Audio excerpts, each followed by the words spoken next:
나는 과연 피로를 이 이상 견디기가 어려웠다. 나는 가까스로 내 집을 찾았다.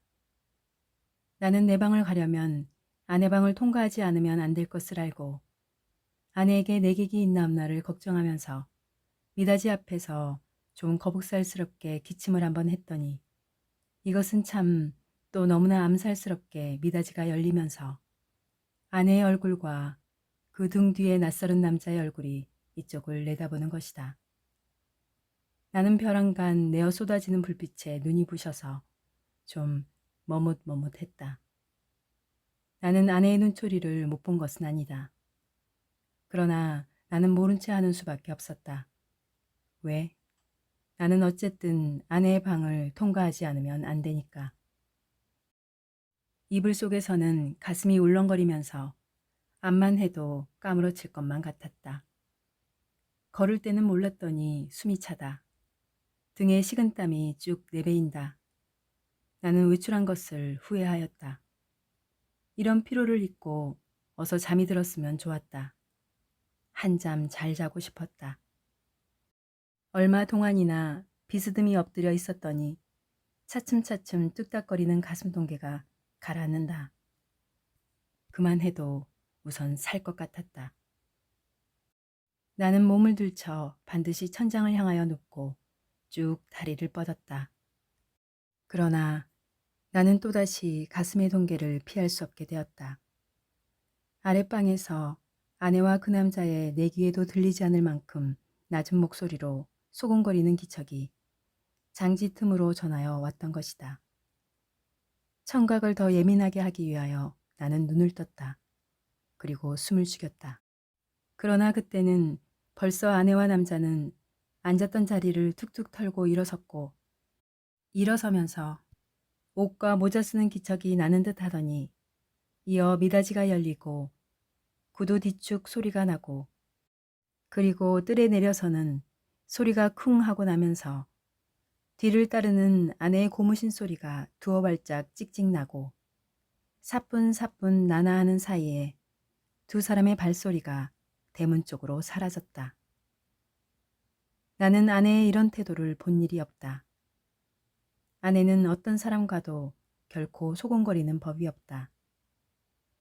나는 윗방에서 이불을 쓰고 누웠는 동안에도 혹 술이 취해서 혀가 잘 돌아가지 않는 내객들의 담화는 덜어 놓칠 수는 있어도 아내의 높지도 낮지도 않은 말소리는 일찍이 한마디도 놓쳐본 일이 없다. 더러 내 귀에 거슬리는 소리가 있어도 나는 그것이 태연한 목소리로 내 귀에 들렸다는 이유로 충분히 안심이 되었다. 그러던 아내의 이런 태도는 필시 그 속에 여간하지 않은 사정이 있는 듯이 생각이 되었고 내 마음은 좀 서운했으나 그보다도 나는 좀 너무 피곤해서 오늘만은 이불 속에서 아무것도 연구하지 않기로 굳게 결심하고 잠을 기다렸다. 낮잠은 좀처럼 오지 않았다. 대문간에 나간 아내도 좀처럼 들어오지 않았다. 그러는 동안에 흐지부지 나는 잠이 들어버렸다. 꿈이 얼숭덜숭 종을 잡을 수 없는 거리의 풍경을 여전히 헤매었다. 나는 몹시 흔들렸다. 내객을 보내고 들어온 아내가 잠든 나를 잡아 흔드는 것이다. 나는 눈을 번쩍 뜨고 아내의 얼굴을 쳐다보았다. 아내의 얼굴에는 웃음이 없다. 나는 좀 눈을 비비고 아내의 얼굴을 자세히 보았다. 노기가 눈초리에 떠서 얕은 입술이 바르르 떨렸다. 좀처럼 이 노기가 풀리기는 어려울 것 같았다. 나는 그대로 눈을 감아버렸다. 벼락이 내리기를 기다린 것이다. 그러나 쎄하는 숨소리가 나면서 부스스 아내의 치맛자락 소리가 나고 장지가 여닫히며 아내는 아내 방으로 돌아갔다. 나는 다시 몸을 들쳐 이불을 뒤집어 쓰고는 개구리처럼 엎드리고 엎드려서 배가 고픈 가운데도 오늘 밤의 외출을 또 한 번 후회하였다. 나는 이불 속에서 아내에게 사죄하였다. 그것은 내 오해라고. 나는 사실 밤이 퍼거나 이슥한 줄 알았던 것이다. 그것이 내 말 맞다나 자정전인지는 정말이지 꿈에도 몰랐다. 나는 너무 피곤하였다. 오래간만에 나는 너무 많이 걸은 것이 잘못이다. 내 잘못이라면 잘못은 그것밖에 없다. 외출은 왜 하였더냐고? 나는 그 머리맡에 저절로 모인 원돈을 아무에게라도 좋으니 주어보고 싶었던 것이다. 그뿐이다. 그러나 그것도 내 잘못이라면 나는 그렇게 알겠다. 나는 후회하고 있지 않나? 내가 그 5원 돈을 써버릴 수 있었던들 나는 자정 안에 집에 돌아올 수 없었을 것이다. 그러나 거리는 너무 복잡하였고 사람은 너무도 들끓었다. 나는 어느 사람을 붙들고 그 5원 돈을 내주어야 할지 갈피를 잡을 수 없었다. 그러는 동안에 나는 여지없이 피곤해 버리고 말았던 것이다. 나는 무엇보다도 좀 쉬고 싶었다. 눕고 싶었다. 그래서 나는 하는 수 없이 집으로 돌아온 것이다. 내 짐작 같아서는 밤이 어지간히 늦은 줄 알았는데 그것이 불행히도 자정 전이었다는 것은 참 안 된 일이다. 미안한 일이다. 나는 얼마든지 사죄하여도 좋다. 그러나 종시 아내의 오해를 풀지 못하였다 하면 내가 이렇게까지 사죄하는 보람은 그럼 어디에 있나 한심하였다. 1시간 동안을 나는 이렇게 초조하게 굴지 않으면 안 되었다. 나는 이불을 획 젖혀버리고 일어나서 장지를 열고 아내 방으로 비칠비칠 달려갔던 것이다. 내게는 거의 의식이라는 것이 없었다. 나는 아내 이불 위에 엎드려지면서 바지 포켓 속에서 그 돈 5원을 꺼내 아내 손에 쥐어준 것을 간신히 기억할 뿐이다. 이튿날 잠이 깨었을 때 나는 내 아내 방, 아내 이불 속에 있었다. 이것이 이 33번지에 살기 시작한 이래 내가 아내 방에서 잔 맨 처음이었다. 해가 들창에 훨씬 높았는데 아내는 이미 외출하고 벌써 내 곁에 있지 않다. 아니, 아내는 어쩌녁 내가 의식을 잃은 동안에 외출한 것인지도 모른다. 그러나 나는 그런 것을 조사하고 싶지 않았다. 다만 전신이 찌뿌드드한 것이 손가락 하나 꼼짝할 힘조차 없었다. 책보보다 좀 작은 면적의 볕이 눈이 부시다. 그 속에서 수없이 먼지가 흡사 미생물처럼 난무한다.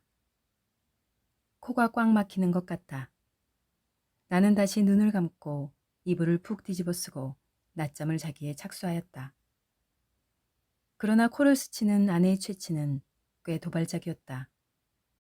나는 몸을 여러 번 비비꼬면서 아내의 화장대에 늘어선 고가지각색 화장품 병들의 마개를 뽑았을 때 풍기는 냄새를 더듬느라고 좀처럼 잠은 들지 않은 것을 나는 어찌하는 수도 없었다. 견디다 못하여 나는 그만 이불을 걷어차고 벌떡 일어나서 내 방으로 갔다. 내 방에는 다 식어빠진 내 끼니가 가지런히 놓여 있는 것이다. 아내는 내 모이를 여기다 두고 나간 것이다. 나는 우선 배가 고팠다. 한 숟가락을 입에 떠넣었을 때의 그 촉감은 참 너무도 냉해와 같이 서늘하였다. 나는 숟가락을 놓고 내 이불 속으로 들어갔다. 하룻밤을 비웠던 내 이부자리는 여전히 반갑게 나를 맞아준다. 나는 내 이불을 뒤집어 쓰고 이번에는 참 늘어지게 한잠 잤다. 잘. 내가 잠을 깬 것은 전등이 켜진 뒤다. 그러나 아내는 아직 돌아오지 않았나 보다. 아니, 돌아왔다 또 나갔는지 알 수 없다. 그러나 그런 것을 상고하여 무엇하나. 정신이 한결 난다. 나는 밤 일을 생각해 보았다. 그 돈 5원을 아내 손에 쥐어주고 넘어졌을 때 느낄 수 있었던 쾌감을 나는 무엇이라고 설명할 수가 없었다. 그러나 내객들이 내 아내에게 돈을 놓고 가는 심리며 내 아내가 내게 돈을 놓고 가는 심리의 비밀을 나는 알아낸 것 같아서 여간 즐거운 것이 아니었다. 나는 속으로 빙그레 웃어보았다. 이런 것을 모르고 오늘까지 지내온 내 자신이 어떻게 우스꽝스럽게 보이는지 몰랐다. 따라서 나는 또 오늘 밤에 외출하고 싶었다. 그러나 돈이 없다. 나는 또 어쩌녁에 그 돈 5원을 한꺼번에 아내에게 주어버린 것을 후회하였다. 또 그 벙어리를 변수에 갖다 쳐넣어 버린 것도 후회하였다. 나는 실없이 실망하면서 습관처럼 그 돈 5원이 들어있던 내 바지 포켓에 손을 넣어 한번 휘 둘러보았다. 뜻밖에도 내 손에 쥐어지는 것이 있었다. 2원밖에 없다. 그러나 많아야 맛은 아니다. 얼마 가지고 있으면 된다. 나는 그만한 것이 여간 고마운 것이 아니었다. 나는 기운을 얻었다. 나는 그 단벌 다 떨어진 골덴 양복을 걸치고 배고픈 것도 주제 사나운 것도 다 잊어버리고 활개짓을 하면서 또 거리로 나섰다. 나서면서 나는 제발 시간이 화살단 듯해서 자정이 어서 획 지나버렸으면 하고 조바심을 태웠다. 아내에게 돈을 주고 아내 방에서 자보는 것은 어디까지든지 좋았지만 만일 잘못해서 자정 전에 집에 들어갔다가 아내의 눈총을 맞는 것은 그것은 여간 무서운 일이 아니었다. 나는 저물도록 길가시계를 들여다보고 하면서 또 지양 없이 거리를 방황하였다. 그러나 이날은 좀처럼 피곤하지 않았다. 다만 시간이 좀 너무 더디게 가는 것만 같아서 안타까웠다. 경성역 시계가 확실히 자정을 지난 것을 본 뒤에 나는 집으로 향하였다. 그날은 일각대문에서 아내와 아내의 남자가 이야기하고 섰는 것을 만났다. 나는 모른 채 하고 두 사람 곁을 지나서 내 방으로 들어갔다. 뒤이어 아내도 들어왔다. 와서는 이 밤중에 평생 안 하던 쓰레질을 하는 것이었다. 조금 있다가 아내가 눕는 기척을 엿보자마자 나는 또 장지를 열고 아내 방으로 가서 그 돈 2원을 아내 손에 덥석 쥐어주고 그리고 하여간 그 2원을 오늘 밤에 쓰지도 않고 도로 가져온 것이 참 이상하다는 듯이 아내는 내 얼굴을 몇 번이고 엿보고 아내는 드디어 아무 말도 없이 나를 자기 방에 재워주었다. 나는 이 기쁨을 세상의 무엇과도 바꾸고 싶지 않았다. 나는 편히 잘 잤다. 이튿날도 내가 잠이 깨었을 때는 아내는 보이지 않았다. 나는 또 내 방으로 가서 피곤한 몸이 낮잠을 잤다. 내가 아내에게 흔들려 깨었을 때는 역시 불이 들어온 뒤였다. 아내는 자기 방으로 나를 오라는 것이다. 이런 일은 또 처음이다.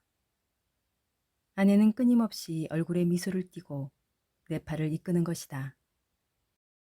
나는 이런 아내의 태도 이면에는 앵간치 않은 음모가 숨어있지 않은가 하고 적이 불안을 느끼지 않을 수 없었다. 나는 아내의 하자는 대로 아내의 방으로 끌려갔다. 아내 방에는 저녁 밥상이 조촐하게 차려져 있는 것이다. 생각하여 보면 나는 이틀을 굶었다. 나는 지금 배고픈 것까지 긴가민가 잊어버리고 얼음얼음 하던 차다. 나는 생각하였다. 이 최후의 만찬을 먹고 나자마자 벼락이 내려도 나는 차라리 후회하지 않을 것을. 사실 나는 인간 세상이 너무나 심심해서 못 견디겠던 차다. 모든 것이 성가시고 귀찮았으나 그러나 불의의 재난이라는 것은 즐겁다. 나는 마음을 턱 놓고 조용히 아내와 마주 이 회개한 저녁을 먹었다. 우리 부부는 이야기하는 법이 없었다. 밥을 먹은 뒤에도 나는 말이 없이 부스스 일어나서 내 방으로 건너가 버렸다. 아내는 나를 붙잡지 않았다. 나는 벽에 기대어 앉아서 담배를 한 대 피워 물고 그리고 벼락이 떨어질 테거든 어서 떨어져라 하고 기다렸다. 5분, 10분. 그러나 벼락은 내리지 않았다. 긴장이 차츰 풀어지기 시작한다. 나는 어느덧 오늘 밤에도 외출할 생각을 하고 있었다. 돈이 있었으면 하고 생각하고 있었다. 그러나 돈은 확실히 없다. 오늘은 외출하여도 나중에 올 무슨 기쁨이 있나? 내 앞이 그저 아뜩하였다. 나는 화가 나서 이불을 뒤집어 쓰고 이리 뒹굴 저리 뒹굴 굴렀다. 금시 먹은 밥이 목으로 자꾸 치밀어 올라온다. 메스꺼웠다. 하늘에서 얼마라도 좋으니 왜 지폐가 소낙비처럼 퍼붓지 않나. 그것이 그저 한없이 야속하고 슬펐다. 나는 이렇게밖에 돈을 구하는 아무런 방법도 알지 못했다. 나는 이불 속에서 좀 울었나 보다. 왜 없느냐면서. 그랬더니 아내가 또 내 방에를 왔다. 나는 깜짝 놀라 아마 이제서야 벼락이 내리려나 보다 하고 숨을 죽이고 두꺼비 모양으로 엎드려 있었다. 그러나 떨어진 입을 새어나오는 아내의 말소리는 참 부드러웠다. 정다웠다. 아내는 내가 왜 우는지를 안다는 것이다. 돈이 없어서 그러는 게 아니란다. 나는 실없이 깜짝 놀랐다. 어떻게 사람의 속을 환하게 들여다보고는 해서 나는 한편으로 슬그머니 겁도 안 나는 것은 아니었으나 저렇게 말하는 것을 보면 아마 내게 돈을 줄 생각이 있나 보다. 만일 그렇다면 오죽이나 좋은 일일까. 나는 이불 속에 둘둘 말린 채 고개도 들지 않고 아내의 다음 거동을 기다리고 있으니까 예쏘 하고 내 머리맡에 내려뜨리는 것은 그 가뿐한 음향으로 보아 지폐에 틀림없었다. 그리고 내 귀에다 대고 오늘일랑 어제보다도 늦게 돌아와도 좋다고 속삭이는 것이다. 그것은 어렵지 않다. 우선 그 돈이 무엇보다도 고맙고 반가웠다.